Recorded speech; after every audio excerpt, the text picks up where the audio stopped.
What's up, Janky fam? Alright, so this is a quick video for anyone dealing with motion sickness in VR. Some of you folks, and especially the younger among us, can jump into VR without a problem. Others get, dizzy and or nauseous while playing, and can even feel like they have a hangover for a while after a VR session. I've had a bunch of people comment saying that they can't do VR for that reason, and I feel for you because this is something that I also struggled with in the beginning, so much so that I regretted buying a VR headset and basically let it collect dust for 6 months. What you'll find though is that once you get accustomed to it, there's nothing that beats VR in terms of immersion, and especially on simulation type games like racing sims. So this video is going to cover my tips for working through VR motion sickness to the point where you can start actually enjoying VR. You'll see a lot of references to Assetto Corsa, which is the game that I primarily use it for, but these tips can really apply to any VR game. So here are my top 5 tips for getting over the VR hangover. Number 1, live goat.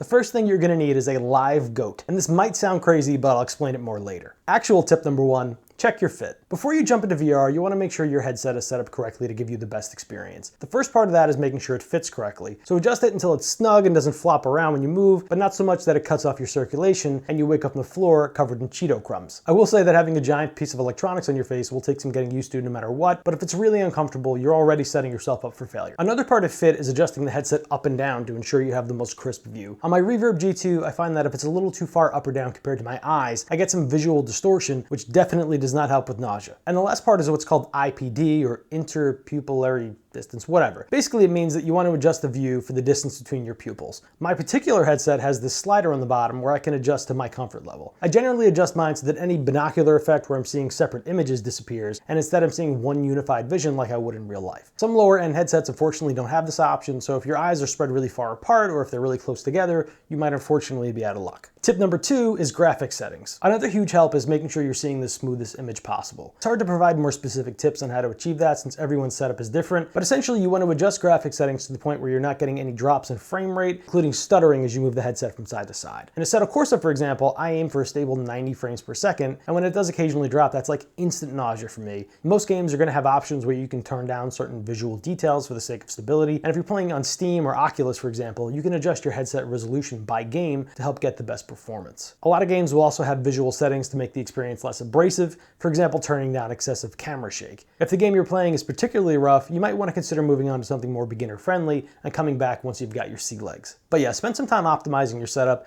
You can find tons of tips out there for specific games, headsets, and so on. Tip number 3, turn with your head. I feel like a mistake a lot of new VR users make is trying to look around with their eyes instead of turning their head. Generally, when you're gaming on screen, you're not really moving your head around all that much, outside of aggressively telling an opposing player that you f***ed their mother. But that's a habit you'll need to break when transitioning over to VR. The problem is that a lot of VR headsets have distortion around the edges of the lenses that can be disorienting if you're looking directly at them. They're designed with the intention for you to keep your eyes in a more centered range. So for example, when I'm racing, I'm looking into the next turn with my full head like this, which helps me keep my eyes more centered on the lenses and avoid motion sickness. Tip number 4, desperate measures. Sometimes desperation kicks in and you need to kick your ego out the door, and in that case, there are a handful of home remedies for helping offset VR motion sickness. The first of those being a fan blowing towards your face, which in addition to helping keep you cool, will blow your hair around like one of those cheesy shampoo commercials.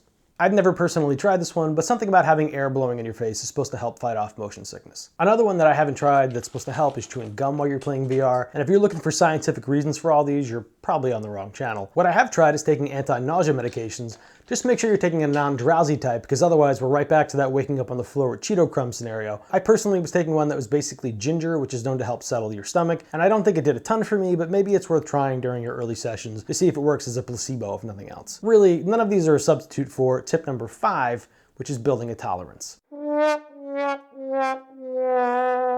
The unfortunate reality is that if you struggle with VR, you're going to need to put some effort into building up your tolerance. And there's a good chance it's going to be a slow process to build up to the point where you could do long sessions. When I first started playing, I could make it maybe 5 minutes before I felt like I was going to projectile vomit. And even after I took the headset off, I'd still feel like garbage. Honestly, it pretty legitimately feels like a hangover. But having persevered, I can run VR for essentially hours at this point without getting any sort of motion sickness. So here's my more detailed recommendation on how to build your tolerance. First, optimize your setup as I mentioned earlier, because no amount of tolerance is going to overcome a crappy setup. Pay attention to what you're doing with your eyes and make sure that you're looking side to side with your whole head, and then maybe even consider some of the desperate measures straight out of the gate to help make things easier. Essentially, set yourself up for success. Second, get a baseline for how long you can go without feeling super sick and treat that as your benchmark. For example, let's say I could do that 5 minutes when I first started. I knew my goal was to build up from there. Third, set a timer for your sessions and try to make it at least back to that original benchmark each time. Ideally, every few sessions you want to bump the time up a little bit, even if it's just 30 seconds. What you might find is that this is a little more rough in the beginning, playing and you might get stuck at a certain plateau, but eventually that additional time might start snowballing to where you're able to extend a minute, 3 minutes, 10 minutes, and so on, and suddenly you're losing track of time. Fourth, don't force it. If you aren't feeling good, maybe you're sick, or maybe you're still a little off from an earlier session, trying to force a VR session isn't a good idea and might even set you back. I would say limit to once or twice a day at first, and if you do multiple sessions per day, separate them by multiple hours. Fifth, come to terms with the fact that you're gonna feel like crap as you work through this. And there's even a possibility that you can push too hard to the point where you get sick. Unfortunately, you really just gotta work through that and not let it discourage you. I mean, as mentioned, I've been there, it sucked, but now it's awesome. Anyway, that covers all of my tips. I hope this helps you on your VR journey, as cheesy as that sounds. If you haven't tried VR yet, don't let this video freak you out. It's more focused on people who know they get motion sickness in VR or struggle with motion sickness in general and anticipate the same struggle in VR. You might be just fine. I did want to clarify that I am not in fact sponsored by Cheetos. Frankly, I would recommend against touching your expensive VR gear with orange Cheeto fingers, but you know, to each their own. As always, I'm happy to answer any questions in the comments, and I'll see you next time.